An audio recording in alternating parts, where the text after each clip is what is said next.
السلام علیکم ورحمۃ اللہ وبرکاتہ۔ ناظرین، استقبال ہے آپ کا ہمارے چینل دا اردو نیوز میں۔ مسجد میں اجتماعی دعا کے بعد IMC کے سربراہ مولانا توقیر رضا خان باہر آئے اور کہا کہ سب سے بڑا مسئلہ یہ ہے کہ اب ہندوستان میں بھی دعا پر پابندی لگا دی گئی ہے۔ ساتھ ہی انہوں نے براہ راست BJP کو نشانہ بنایا۔ انہوں نے مسجد میں خوب گڑ گڑا کر دعائیں مانگی۔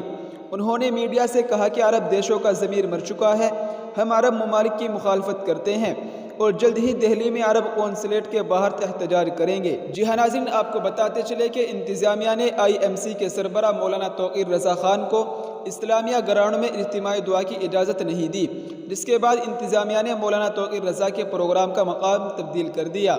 انتظامیہ نے 9 محلہ مسجد میں دعا کی اجازت دے دی، جس کے بعد صبح سے ہی درگاہ اعلیٰ حضرت سے اسلامیہ گراؤنڈ اور مسجد 9 محلہ تک پولیس کا گشت دیکھا گیا۔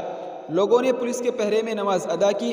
قبل ازیں جمعے کو مسلمانوں نے پرامن طریقے سے مساجد میں نماز جمعہ ادا کی۔ اس کے بعد نمازی 9 محلہ مسجد میں جمع ہوئے، جس کے بعد فلسطین میں بے گناہوں کی شہادت کے ساتھ ساتھ ملک میں امن و امان کے لیے دعائیں مانگی گئی۔ اتحاد ملت کونسل کے سربراہ مولانا توقیر رضا خان نے مسجد 9 محلہ سے باہر آتے ہی میڈیا سے ملاقات کی۔ انہوں نے کہا کہ سب سے بڑا مسئلہ یہ ہے کہ اب بھارت میں دعا پر بھی پابندی لگا دی گئی ہے۔